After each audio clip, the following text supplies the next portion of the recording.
Hey guys, Coach Kirsten here, and this is my race report for the St. George 70.3 for 2023. It happened on May 6th, and this was my 10th time racing in St. George, and easily the best weather we've ever had here. So that makes everything just so much easier. So I'm just keeping that in mind. We had pretty much perfect weather day.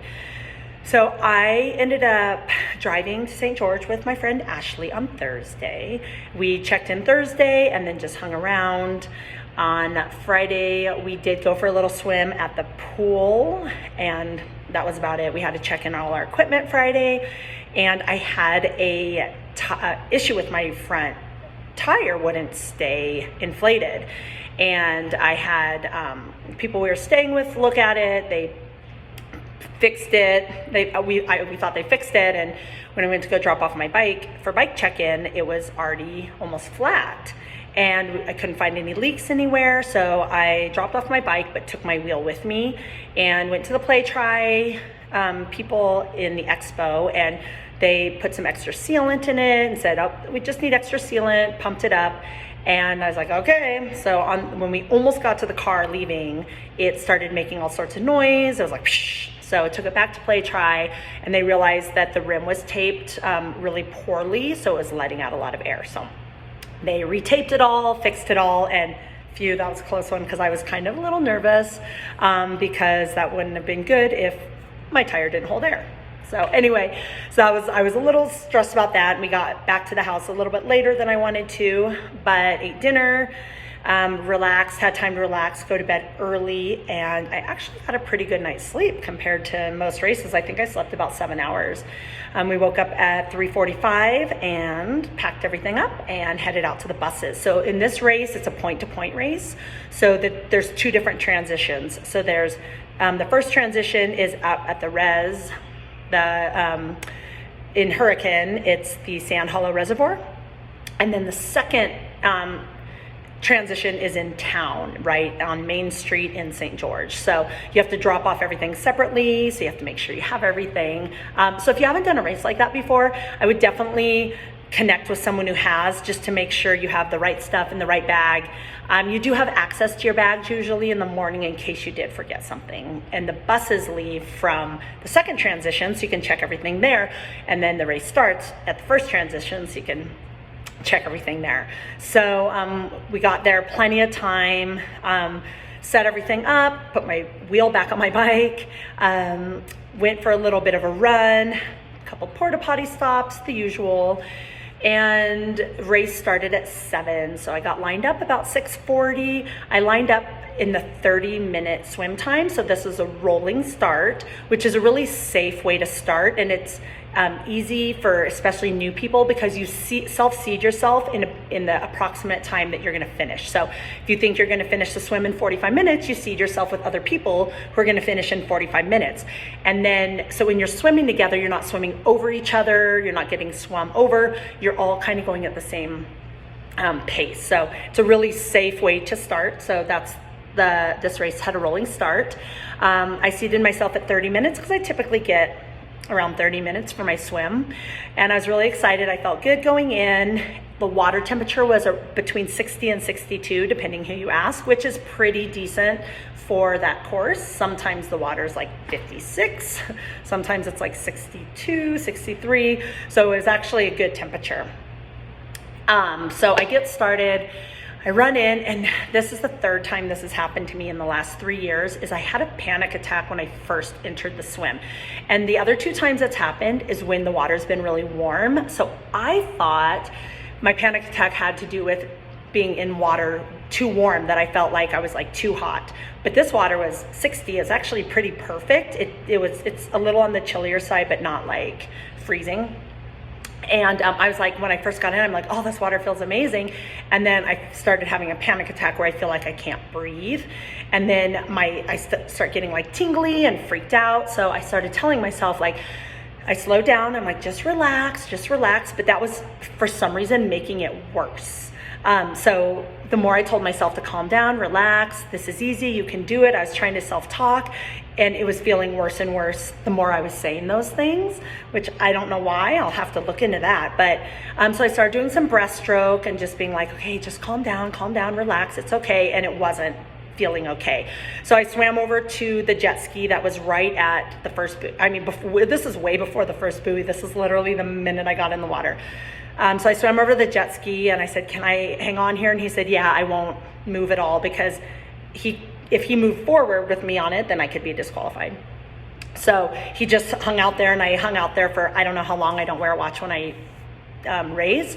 My guess would be 2 minutes based on my swim time and based on kind of how it felt.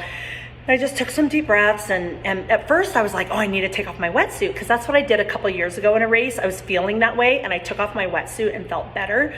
But the water was 60, which without a wetsuit is a little too much. It would make my core temperature a little too cold, and the rest of my race would suffer. And I actually did think about I was like, I need to quit the race. But then I was like, I've worked really hard for this race, and I knew I was in really good running shape, and I've been biking a lot, and so I really wanted to race. So I just sat there, took some breaths, and I was like, okay, I'm gonna try swimming again. And I just picked a song that was relaxing. It's a song Cora and I sing together, and I just sang that over and over and over again. And then when I got to the turnaround to come back in, I felt fine. So then I started picking it up, because then I'm like, okay, I need to make up some time. So my overall swim time was 33, which is a couple minutes slower than normal, but it's still like a great swim time, and I was happy with that for sure.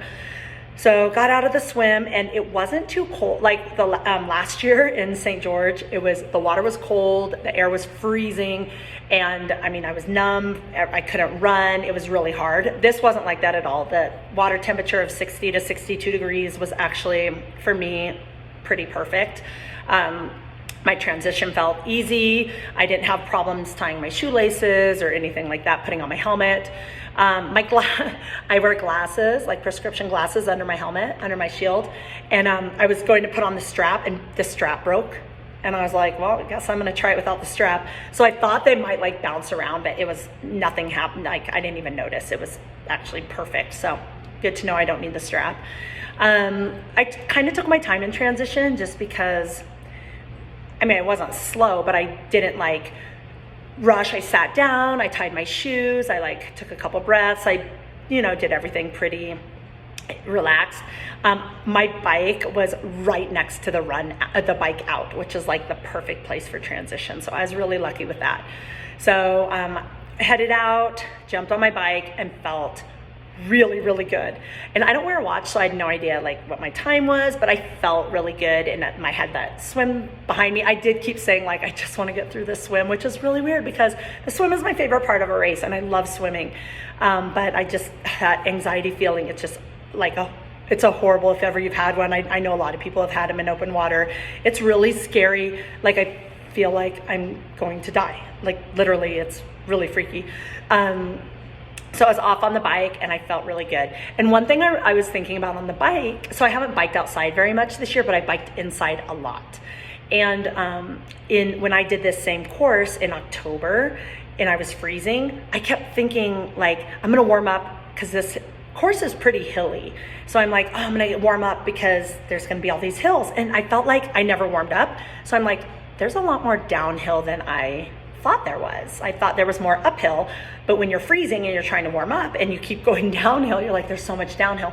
So I actually brought that into this race, and I was like, I can push harder on the uphills because there's so much downhill on this race. So I actually pushed a lot harder on the uphill than I normally do. And so my mantra kind of to myself was like, crush the uphill and be brave on the downhill, because I haven't rode outside very much this year, and so I'm a little more timid on the downhill. So I was just like, be brave on the downhill, be brave on the downhill. So crush the uphill, be brave on the downhill. So I think it's always good to kind of have a little mantra to tell yourself. It just keeps you focused on what you want and what you need to hear from yourself. So my nutrition was perfect. I ended up, I drink Infinite on the bike, and my Infinite has about 300 calories per bottle, and you drink a bottle an hour. And in the past, I've always felt at the end of the bike, like I couldn't do more. I couldn't like push harder, or I was losing steam. So I decided to try more calories. So I ended up doing my 300 per hour. I had drank 3 bottles, so that's 900 calories, and then I ate 4 Maurten gels, which are 100 each. So I ended up with 1,300 calories on the bike, and I think that was perfect for me. I didn't have any problems, no stomach problems, and I felt energetic all the way throughout. I was even about mile 40. I was like, I feel like I should feel worse than I do right now. I just felt really, really good, and I was a little nervous, like, I'm either, because again, I don't wear a watch, I don't have a bike computer or anything, so I didn't know how fast I was going. So I kept thinking either I'm not going hard enough or I just feeling really, really good today. So I happen to be feeling really good. I finished the bike in 2:48, which is, I think, tied with my best time on that course. So that's perfect, amazing, I'll take it. I felt great coming back into transition, ran through transition. Again, not super like crazy fast, but like relaxed. Like I said, I tied my shoes, I made sure I had everything. And my transitions, I think the first one was like 4 minutes and the second one was like 2.5 minutes or something. So decently fast transitions. And then ran out on the run and felt, again, really, really good going into the run. The run course, it's a slight incline for a while, and then there's some like ups and downs. So then it's a slight decline, a little out and back that's like a little down, a little up, and then you repeat it. So I like repeater courses because then I know what I can push on the second loop. So my kind of strategy for this was just try to hang on to those uphills, just small, fast steps, and just like stay relaxed, trucking along, and then just like bomb the downhills, like go as hard as you can on the downhill. So I did that. That worked well for me, other than my quads are really, really sore today, but that's fine. And I actually also took more calories on this run than I've ever taken before. And I changed my nutrition strategy the day before the race, which I don't recommend, but it worked out for me. I usually drink my Infinite, and I carry a little like flask, and I drink like a little bit with water. But that was only 200 calories per hour, and that wasn't enough for me. I was getting hungry, and I was getting like it, so then my stomach gets upset. So I decided to do the Maurten gels with water. And so I ended up doing 10 gels, so that's 1,000 calories. And that was perfect for me. I had energy right to the end. I didn't cramp. I had no stomach problems. It was like worked out perfectly. I did have one poop stop around mile 9, but that always happens to me on a race. And I was like ready. I knew the porta potty was coming. I had like my kit down, like basically almost pulled down. I ran in, went. So I think it probably only took like 45 seconds. So I can't blame that for like slowing me down at all. It was a good fast poop stop. So ended up my run was 1:46, which that's kind of what I was planning for my run if I felt good, which I did feel good. So I was really happy with that. So came in, finished strong, felt great. And I feel like, again, and I kind of forgot about the panic attack by the end of the race because I felt so good during the race that I was like, okay, well, I made it through that. And I kind of forgot about it. So I'm like telling people, I'm like, oh my God, I just had the perfect race. And I was like, ooh, that panic attack wasn't so perfect. But I want to work on that kind of emotionally, why that's happening, because I don't want it to happen, because it is, again, like for those of you who have had them, you know, it's a very, very scary, like pending doom feeling, and it's not fun at all. So I'm going to work on that. Other than that, there's nothing else I need to work on. I don't feel like just keep doing what I'm doing. And I felt like I just had this really good race. So I ended up first in my age group, which I was super, super excited about. And usually if I do well in my age group, I'm like up and down throughout the day. And I looked back at the results, and I was actually in first place the whole entire day, which is insane. Again, a really perfectly executed race. And I was 15th age group female overall, which I'm super proud of that, because, you know, there's a lot of fast girls out there. So that was kind of, that I was actually more proud of than even winning my age group. So that was my race report. It's an amazing course. It's a little bit different than the old 70.3 course. It's the same pretty much as the world's 70.3 course from last year. If you guys have questions, any questions about any part of the course, like I said, this is my 10th time racing there, and I know the courses, all the past courses, and a lot of the stuff pretty well. So I'd love to answer any questions you have if you have any questions about doing this race. And I hope you guys have an awesome day. I'll see you guys next time. Thanks for listening. Bye.